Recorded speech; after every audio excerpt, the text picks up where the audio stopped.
Thing भी है मेरी लाइफ में हुआ क्या, तो आपको वो बताता हूँ। एक्चुअली क्या हुआ इस हसन, तो हुआ क्या, एक मैरिड कपल था जिसमें एक था, ध्यान से सुनना, तो उससे आपको शेयर मार्केट का अंदाजा होगा कि शेयर मार्केट में एक्चुअल में हमें कैसे, किस एटीट्यूड के साथ काम करना है। तो एक कपल था जिसमें जो हस्बैंड था वो सीए था, चार्टर्ड अकाउंटेंट। ध्यान से सुनना, एक कपल में एक सीए था, चार्टर्ड अकाउंटेंट था। तो उसको सोचो सारी नॉलेज होती है शेयर मार्केट की। जो कॉमर्स बैकग्राउंड से होते हैं उन्हें अच्छी खासी नॉलेज होती है, उनको सब पता होता है। अच्छा, उस चार्टर्ड अकाउंट की एक वाइफ थी जो डॉक्टर थी, लेडी डॉक्टर थी, ठीक है। तो ध्यान से सुनना, दोनों का प्रोफेशन अलग अलग। डॉक्टर का कुछ पता नहीं होता डॉक्टर का कोई कॉमर्स बैकग्राउंड नहीं होता, कुछ पता नहीं होता। तो मैं आपकी बात का जवाब दूंगा। किस बात का?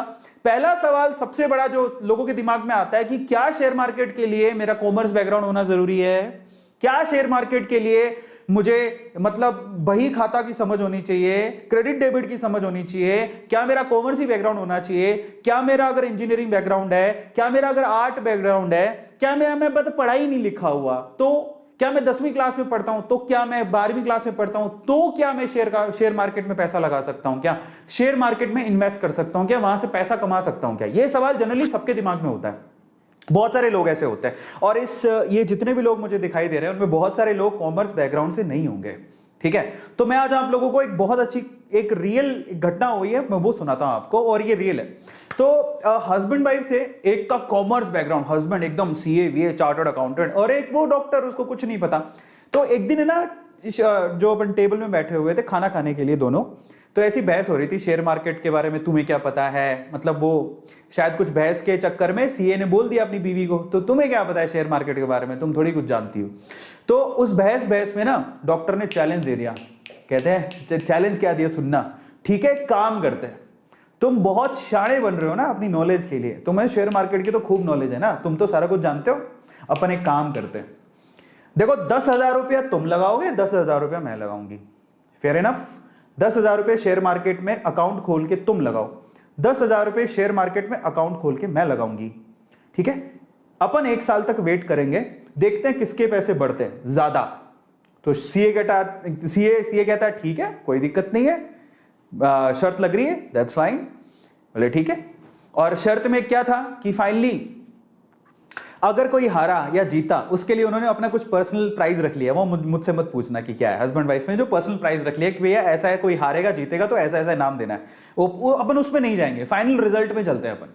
तो हुआ क्या, सीए ने भी, उसका सीए का तो डीमेट अकाउंट पहले से ही था, उसने डीमेट अकाउंट में 10,000 रुपए धीरे धीरे इन्वेस्ट किए। और कैसे किए, सीए ने लगाई अपनी पूरी की पूरी नॉलेज, ओहो लगाई नॉलेज एकदम, मेरे को तो सब पता है, अच्छी अच्छी कंपनी पहले देखी, उसकी प्रॉफिट लॉस की चार्टशीट वगैरह देख रहा है, क्योंकि बहुत समझदार था, उसको सब पता था कि शेयर मार्केट में शेयर कैसे खरीदते हैं, तो उसने पूरी समझ लगाई एकदम दिमाग लगा के, टॉप कंपनीज, ओके इनका प्रॉफिट ये है, इनका लॉस ये है, ओके ये कंपनी काम की, ये कंपनी नहीं है, हटा दो, ऐसे करके उसने 10,000 रुपया गिनी चुनी कंपनीज में लगाया, गिनी चुनी कंपनीज में। सीए था भाई, पढ़ा लिखा था, उसको सब पता था। दूसरी तरफ पता कौन है, दूसरी तरफ एक डॉक्टर, एक लेडी जिसको कॉमर्स से लेना देना नहीं, जिसको शेयर मार्केट से लेना देना नहीं, जिसको ये भी नहीं पता कि शेयर मार्केट होता क्या है और क्या नहीं है। उस बंदे ने क्या किया, डीमेट अकाउंट खुलवाया, ठीक है। और बहुत सिंपल होता है डीमेट अकाउंट खुलवाना, दैट्स वेरी इजी, 5-10 मिनट लगते हैं आपको फिर 4 दिन के अंदर वो खुल जाता है। 10 मिनट आपका प्रोसेस है, 4 दिन कंपनी लेती है मैक्सिमम, वो खोल देती है। डीमेट अकाउंट खुलवा लिया, डीमेट अकाउंट खुलवाने के बाद उस बंदे ने क्या किया पता है, उसको पता नहीं प्रॉफिट लॉस क्या है, सिंपल। उसने क्या किया, अच्छा मेरे को किस कंपनी का शेयर खरीदना चाहिए, ओके मैं डॉक्टर हूं, तो मैं डॉक्टर हूं, ज्यादातर मैं किस कंपनी की दवाइयां खरीदती हूं। उसने क्या किया, प्रैक्टिकलिटी देखी, उसने कोई शीट में, प्रॉफिट शीट लॉस शीट कुछ नहीं देखा, हट। उसने कहा भैया मैं डॉक्टर हूं, मेरे टेबल पे देखो मैं क्या चीज यूज करती हूँ, अच्छा मैं ये दवाई ज्यादातर मैं बोलती हूँ जब भी किसी को प्रॉब्लम आती है, ठीक है, कॉन्स्टिपेशन की प्रॉब्लम है, किसी को 10 लग जाते हैं, तो मैं इस कंपनी की दवा देती हूँ, ठीक है। मैंने उस कंपनी के शेयर खरीद लिए। मैडम ने क्या किया, जिस कंपनी की उसे दवा बार बार दिखती थी उस कंपनी के शेयर खरीदे, कितने के, 2,000 रुपए के।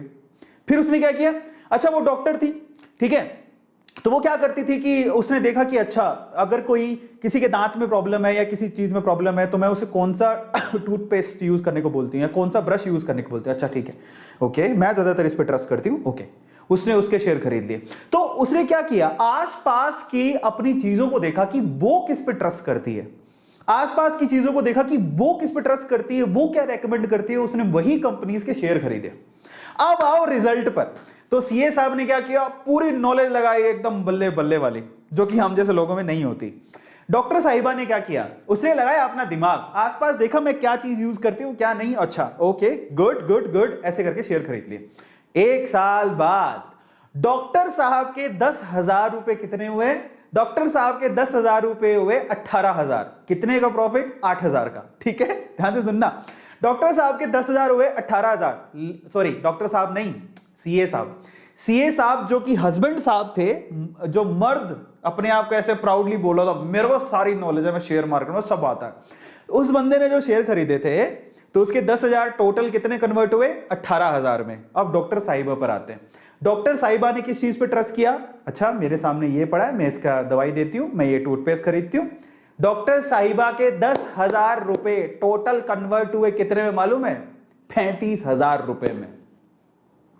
मतलब क्या हुआ इससे, देखो यहां पर है ना, ये भूल जाओ कि हमें बहुत तगड़ी नॉलेज होनी चाहिए तभी वो पैसा कमा सकता है। यार गुरु ज्ञानी पंडित बैठे जिनको शेयर मार्केट में ना कॉमर्स की एबीसीडी सब आती है, लेकिन वो फिर भी शेयर मार्केट में पैसा नहीं कमा पाते, लेकिन वो लोग पैसा कमा जाते हैं जो बेसिक्स को देखते हैं।